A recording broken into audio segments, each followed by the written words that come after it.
गरीब की शादी। शशि की सौतेली माँ ने उसकी शादी की तो बड़े घर में, लेकिन पति कोई काम न करता। आप ससुर जी के साथ काम पर क्यों नहीं जाते? हाँ जाऊंगा, लेकिन कल से। आज जरा मैं दोस्तों के साथ घूमने जा रहा हूँ। शशि के 2 बच्चे होते हैं, लेकिन रमेश का हाल वैसा का वैसा ही रहता है। एक दिन, सुनिए ना, बच्चा रो रहा है, इसके दूध के लिए पैसे नहीं है।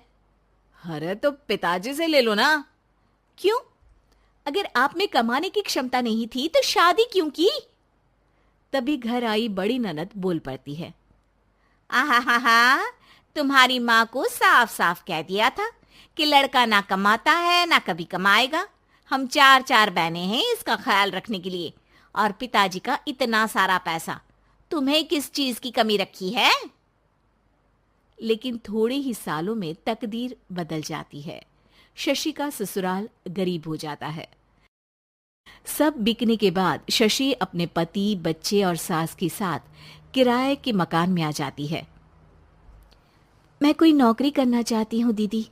अरे इतने बड़े घर की बहू थी शशि, तुम नौकरी करोगी? नहीं नहीं नहीं नहीं। नहीं करूंगी तो घर कैसे चलेगा? बच्चों को भी तो पालना है ना। तभी शशि का भाई आ जाता है। शशि, ये ले राशन का सामान, किसी भी तरह की कोई भी जरूरत हो तो बताना। भाई, अब मैं नौकरी करूंगी।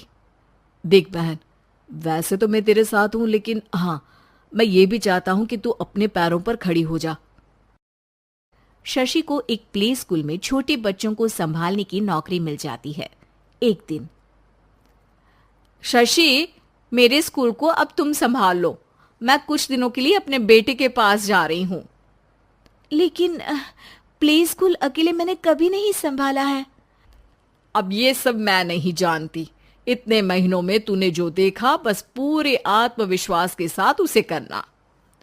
शशि नीलम के जाने के बाद पूरे 1 महीने उसका स्कूल अकेले संभालती है, और फिर एक दिन आता है जब वो अपना खुद का स्कूल भी खोल लेती है।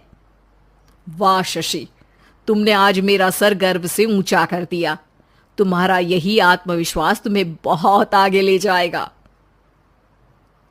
नीलम, बहुत आगे जाने की चाह नहीं है, बस ये छोटा सा स्कूल मेरे बच्चों की अच्छी शिक्षा में मेरी मदद करे, यही मैं चाहती हूँ। शशि थोड़े थोड़े पैसों से ही अपना परिवार पाल रही थी। एक दिन उसके घर उसकी बड़ी ननद आती है। अरे भाभी, घर में कूलर तो लगा लेती, मेरी माँ को कैसे पंखे में लिटा रखा है? अरे तो शशि कौन सा एसी लगा कर सो रही है? वो भी तो यहीं रहती है ना मेरे पास।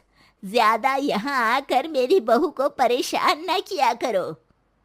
हाँ हाँ, मुझे भी शौक नहीं है इस छोटे से घर में आने का। मैं तो बस ये बोलने आई थी कि मेरे बेटे की शादी है तो ननिहाल का जो नेग होता है वो ले आना। हाँ हाँ, जितना बनेगा कर देंगे, और ना हुआ ना तो वो भी नहीं करेंगे। तभी शशि बोल पड़ती है।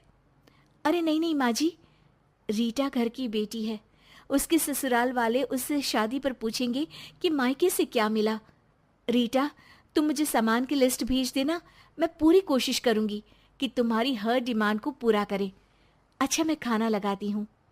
शशि ये बोलकर किचन में चली जाती है। धीरे धीरे कर शशि किसी न किसी तरह अपनी सारी ननदों की डिमांड भी पूरी करती, बच्चों की ख्वाहिशें भी, और उनकी पढ़ाई के लिए पैसे जोड़ती। एक दिन जब शशि का बेटा 12वीं पास करके आता है। माँ, अब तुझे काम करने की जरूरत नहीं है। मैं अब कोई ना कोई नौकरी करके पढ़ाई भी साथ कर लिया करूंगा। शशि को लगता है कि बेटा और आगे पढ़ाई करे, लेकिन वक्त की मार के कारण वो बेटे को काम के लिए हाँ कर देती है। अब बेटा एक बैंक में चपरासी बन जाता है। लड़का देखने में तो बड़ा अच्छा है, अंग्रेजी भी पटर पटर बोलता है, फिर चपरासी क्यों? लड़का सारी बात मैनेजर को बता देता है। अच्छा, तो मैं तुझे एक मौका देता हूँ। तू यहाँ रहकर दूसरे डिपार्टमेंट का भी काम सीख।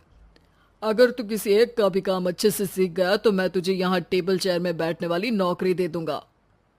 लेकिन एक दिन शशि की ननद उसे फोन करती है। अरे भाभी, देखो मायका तो मेरा तुम लोगों से ही है।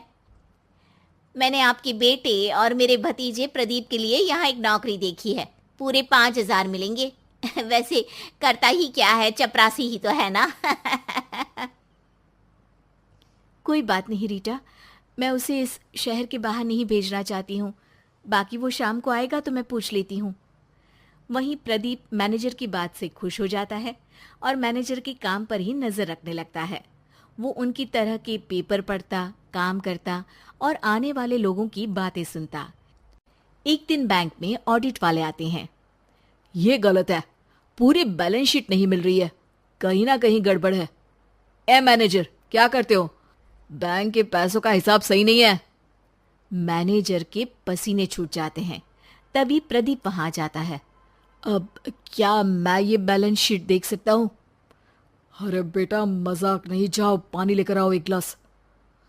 प्रदीप मैनेजर को पानी लाकर देता है और फिर ऑडिटर से कहता है, देखिए सर, मैं आपको बता सकता हूँ कि कैसे बैलेंस शीट को आप लोग गलत तरीके से जोड़ रहे हैं।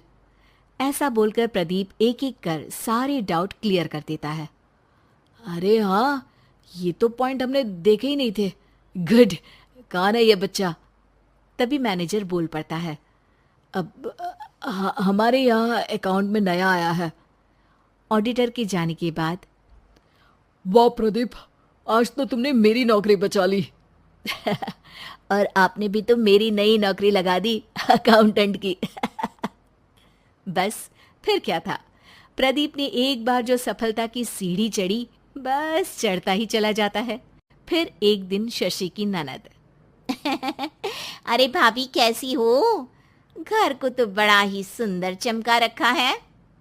अरे बेटी, कैसे आना हुआ? तू तो इस छोटे से घर में आना भी नहीं चाहती थी, कोई खास काम है क्या? अब हाँ, वो माँ, मेरा जो मजला बेटा है ना, वो अकाउंट से पढ़ाई कर रहा है, तो प्रदीप से बोलकर उसकी भी कहीं अच्छी नौकरी लगा दो ना। सास और शशि समझ जाते हैं कि कैसे पैसे आते ही लोगों के बात करने के तरीके से लेकर रिश्ते निभाने तक में बदलाव आ जाता है।